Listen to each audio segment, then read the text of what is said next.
രണ്ട് കാര്യങ്ങൾ ഈ ഇന്റർവ്യൂവിലൊക്കെ ശ്രീ സുകുമാരൻ നായർ പറഞ്ഞ രണ്ടും കൂടി വിശ്വസിക്കാൻ പറ്റുന്നില്ല. ഒന്ന് പറഞ്ഞത് എന്തുവാ, അതായത് ഈ സർക്കാർ വിചാരിച്ചായിരുന്നെങ്കിൽ ശബരിമലയിൽ കൂടുതൽ സ്ത്രീകളെ കയറ്റാൻ പറ്റുമായിരുന്നു എന്നുള്ളത്. സാറേ, അവര് വിചാരിക്കാതിരുന്നിട്ടാണോ? ശ്രമിച്ചു നോക്കിയതല്ലയോ? അത് പരാജയപ്പെടുത്തിയത് ആരാ?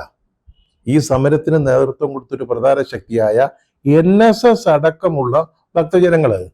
അവര് പ്രതിരോധിച്ചപ്പോഴാണ് ഈ സ്ത്രീകളെ ശബരിമലയിലേക്ക് കൊണ്ടുപോകാനുള്ള പദ്ധതി പാളിപ്പോയത്. അതാർക്കാ അറിയാൻ മേലാത്തത്?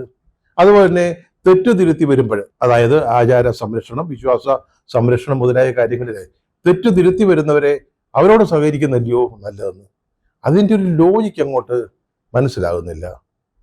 ഈ നമ്മുടെ ഡൗട്ടിങ് തോമസിനെ പോലെ സംശയാലുവായ തോമസ് സംശയം ഇങ്ങനെ മനസ്സിൽ കിടന്ന് നൊരയ്ക്കുന്നത് കൊണ്ടായി ചോദിക്കുന്നത് കേട്ടോ. ക്രിസ്തു ശിഷ്യനായ തോമസ് അദ്ദേഹം ഉയർത്തെഴുന്നേറ്റു എന്ന് പറഞ്ഞിട്ടും തോമസ് വിശ്വസിച്ചില്ല. അദ്ദേഹം എന്തുവാ പറഞ്ഞത്? അദ്ദേഹം പറഞ്ഞു, ഒന്നുകിൽ അദ്ദേഹത്തെ ക്രൂശിച്ചപ്പോൾ ഉണ്ടായ ആണിപ്പഴുതുകളിൽ, അല്ലെങ്കിൽ വിലാപ്പുറത്തെ ഉണങ്ങിയ മുറിവുകളിലെ എൻ്റെ വിരലിട്ട് എനിക്ക് ബോധ്യം വന്നാലേ ഞാൻ വിശ്വസിക്കത്തുള്ളെന്നാ.